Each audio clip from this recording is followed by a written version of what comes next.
Bismillah walhamdulillah wassalatu wassalamu ala rasulillah amma ba'd. On va aborder le thème du vote. En tout cas, pour ce qui nous concerne ici en France en 2022, maintenant en plein mois d'avril et en pleine élection présidentielle. On a bien évidemment, comme d'habitude, comme toujours, comme ils nous ont tant habitués, toute la clique des Ikhwan al-Muslimin, ou ceux qui cheminent en tout cas sur leur minhaj, quand bien même ils n'en ont pas la carte d'électeur, comme les prédicateurs imposteurs tels que Vincent Souleyman et compagnie, et qui appellent, comme tous les 4-5 ans, au vote, à choisir le moindre mal, le moins pire. Pourquoi? Pour évidemment garder son trône. Comme je vous l'ai dit, ces frères musulmans,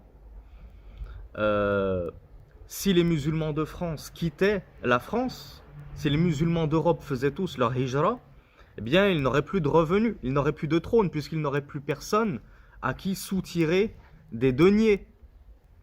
Donc forcément qu'ils vont toujours appeler au rassemblement, il faut se souder, il faut se serrer les coudes, il faut s'entraider, il faut voter, etc., etc., etc. Pourquoi? Dans le simple et unique but de vous appesantir ici en terre de Koufr, comme je vous l'ai si souvent dit.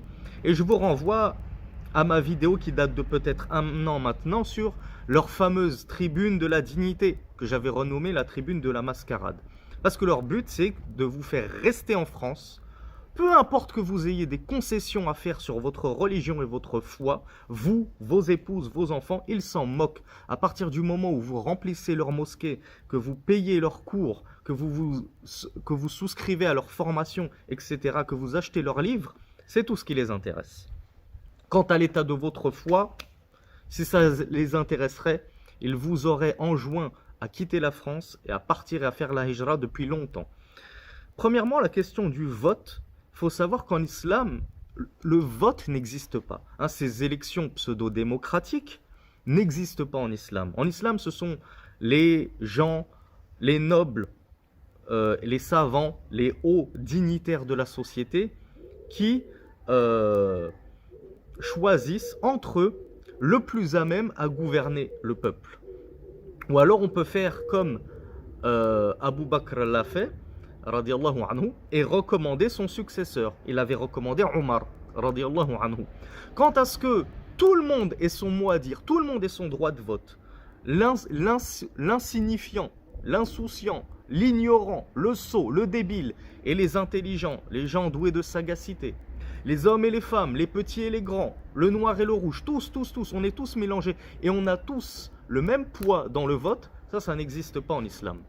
Ceux qui élisent les chefs, ce sont les doués de sagacité, les intelligents et en tête desquels figurent les savants, bien entendu. Quant à nous, non, on n'a pas la science suffisante pour savoir qui est le plus à même à nous représenter, à nous diriger. Ça, c'était un premier point essentiel à rappeler sur la question du vote en islam. Deuxièmement, bien évidemment, une chose interdite peut devenir exceptionnellement autorisée, dans des cas de nécessité absolue. Ces Ikhwan al-Muslimin, qui ne suivent absolument pas Cheikh Ibn Uthaymin dans son minhaj, dans la voie qu'il nous a tracée, dans sa salafia, mais comme à l'accoutumée, lorsqu'ils ont la fatwa d'un savant qu'ils détestent, qui va dans leur sens, tout de suite ils la ressortent, ils la mettent au micro-ondes, 1 minute, hop, voilà, une petite fatwa réchauffée, regardez ce qu'a dit Ibn Uthaymin. Là tout d'un coup on écoute Ibn Uthaymin. Et leur stratagème, qui n'est absolument pas nouveau, c'est de prendre des fatwas contextualisées et de les décontextualiser, de les sortir de leur contexte et de les appliquer comme ça n'importe comment, sans science, sans réflexion aucune. Pourquoi? Parce que s'ils avaient de la science, ils n'en seraient pas là où ils en sont. Et s'ils avaient de la science, ils suivraient la véritable voie du messager d'Allah sallallahu alayhi wa sallam et on ne les verrait pas manger aux tables de tous les innovateurs. Donc Ibn Uthaymin, rahmatullahi alayhi, on lui avait posé la question aux États-Unis. Je vous rappelle qu'Ibn Uthaymin, rahmatullahi alayhi, est mort il y a 20 ans, voire plus de 20 ans maintenant, puisqu'on est en 2022. Donc on lui a posé la question il y a plus d'une vingtaine d'années, aux États-Unis. Il y a une vingtaine d'années, aux États-Unis, il n'y avait même pas encore comment il s'appelle, George Bush. C'était même pas encore l'époque de George Bush qui a commencé à accentuer l'islamophobie aux États-Unis.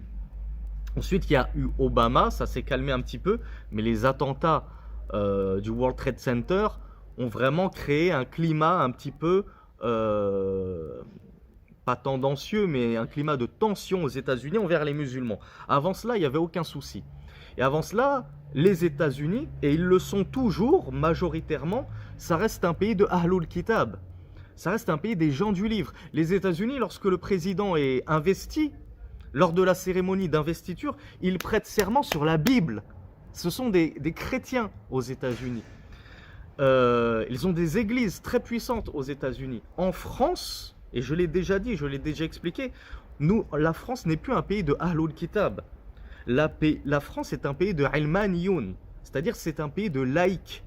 Et les sondages le prouvent, la majorité des Français se revendiquent soit athées, soit agnostiques.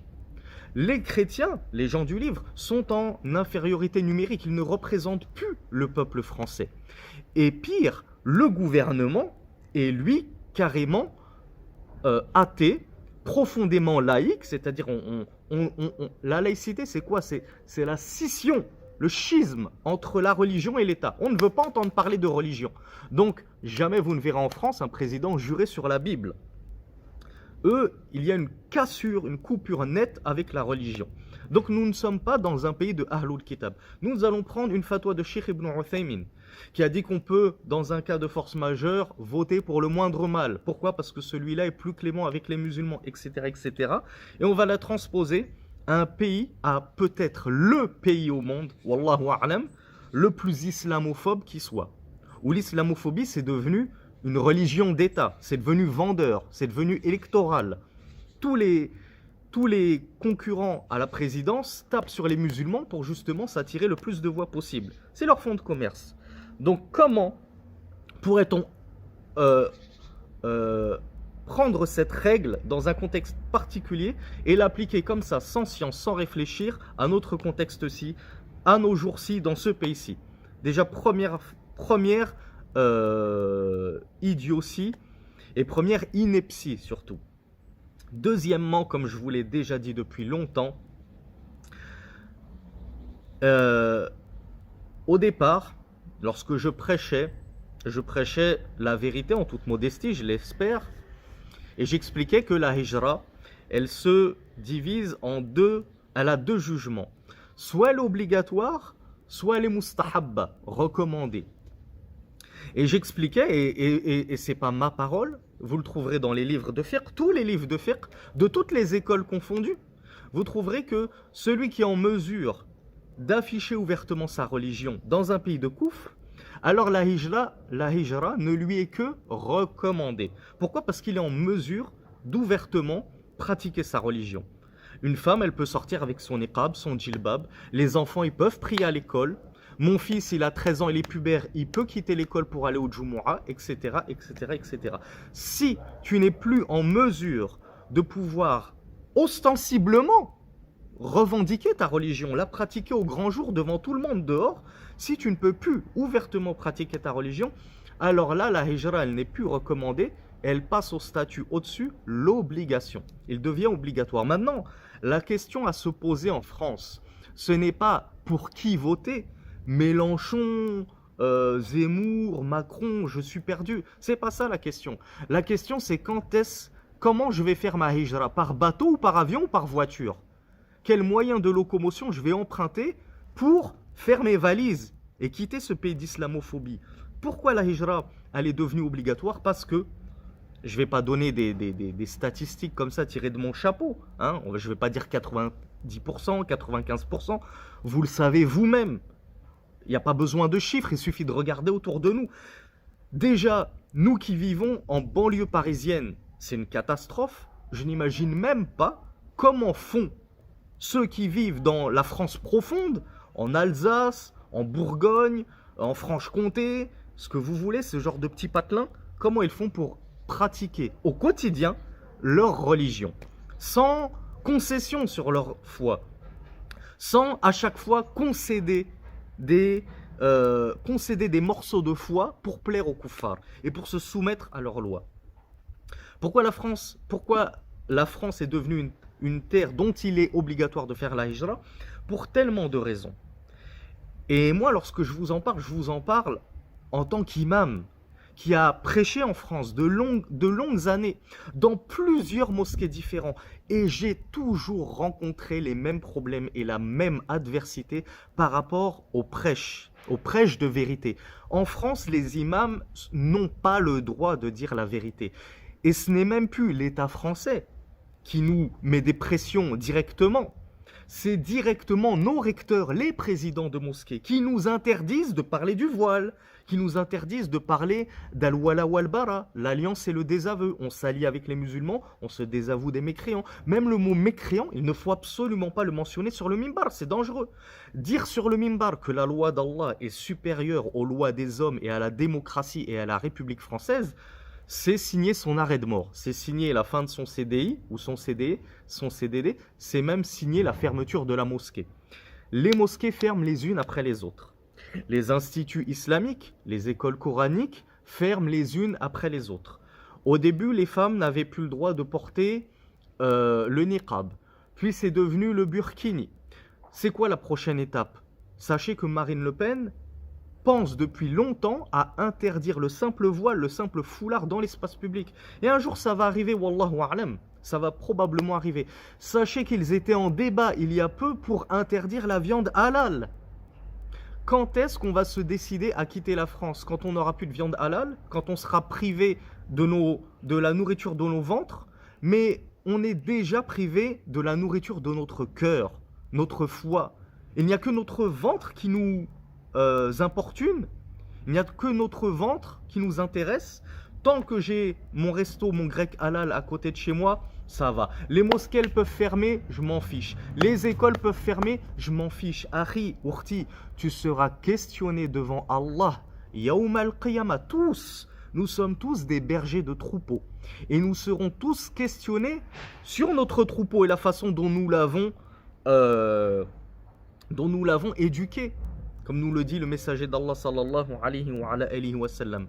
Tes enfants, l'école, l'instruction à domicile, l'IEF, l'instruction en famille, à la maison pour pouvoir esquiver l'école, c'est devenu interdit via la loi sur le séparatisme. En tout cas, ça va entrer en vigueur à cette rentrée-là. Donc tous les frères et les sœurs qui fuyaient l'école publique et qui n'avaient pas les moyens de mettre leur enfant dans le privé musulman, parce que soit ça coûte très cher, soit les places sont rares. Les collèges, lycées musulmans, ils sont très rares et les places sont très restreintes. On ne peut pas tous y aller, même si on le voulait, même si on avait l'argent, on ne pourrait pas tous mettre nos enfants dans le public musulman. Donc qu'est-ce qu'il restait dans le privé musulman, pardon? Qu'est-ce qu'il nous restait comme solution? Soit l'école publique, soit l'instruction à la maison.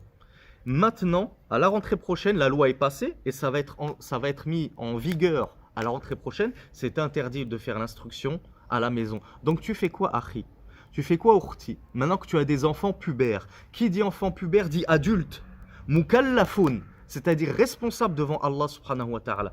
Tu n'as pas les moyens de les mettre dans le privé musulman. Ou bien il n'y a plus de place pour toi. Ou bien tout simplement, il n'y a même pas de lycée, collège musulman autour de toi.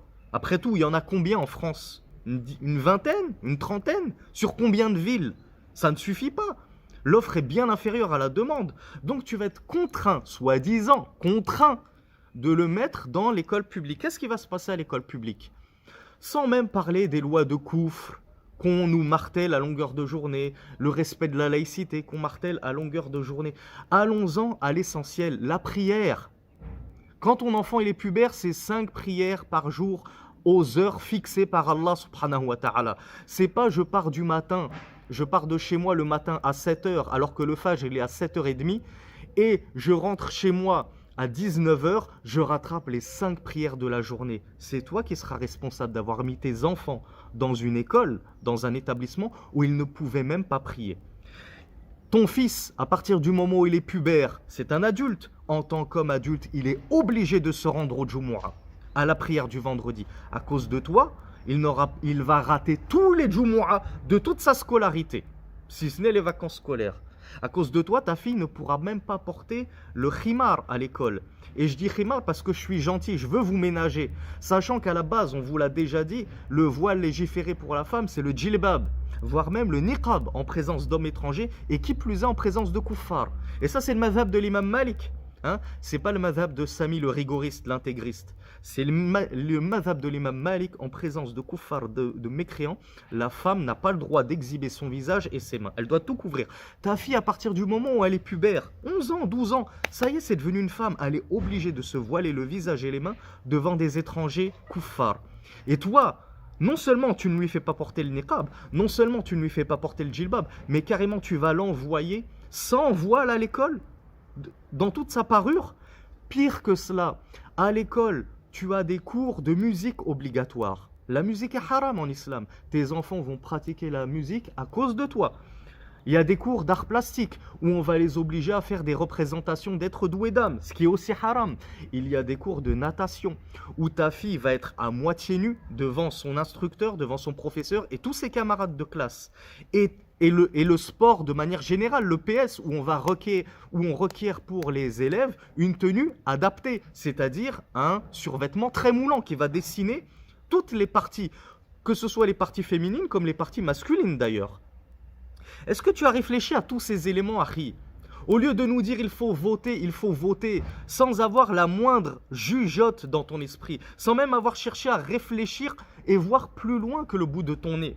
C'est facile de crier au vote, au vote, au vote, d'accord. Et une fois que j'ai voté, qu'est-ce que je fais en France de ma foi? Qu'est-ce que je fais de mes enfants? Qu'est-ce que je vais dire à Allah Yaoum al-Qiyamah?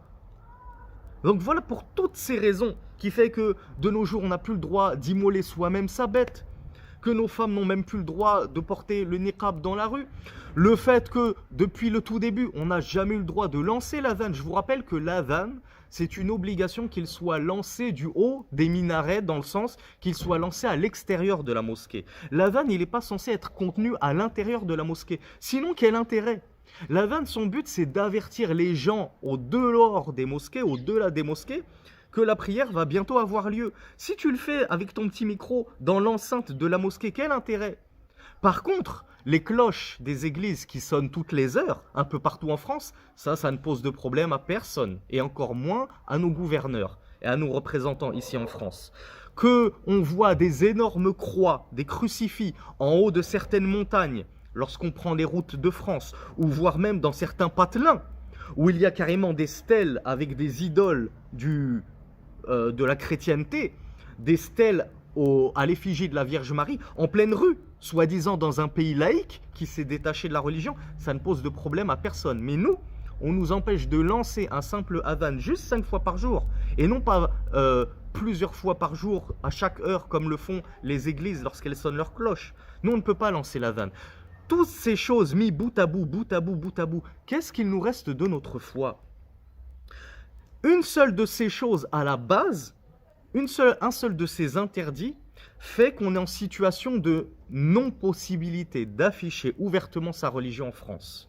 Si simplement mon fils manquait le Jumu'ah à cause de ça, c'est déjà une raison pour faire la hijra. Ajoute à cela que ta fille ne peut pas porter le voile à l'école. Ajoute à cela la laïcité, la propagande. Ajoute à cela les cours d'éducation sexuelle depuis la primaire.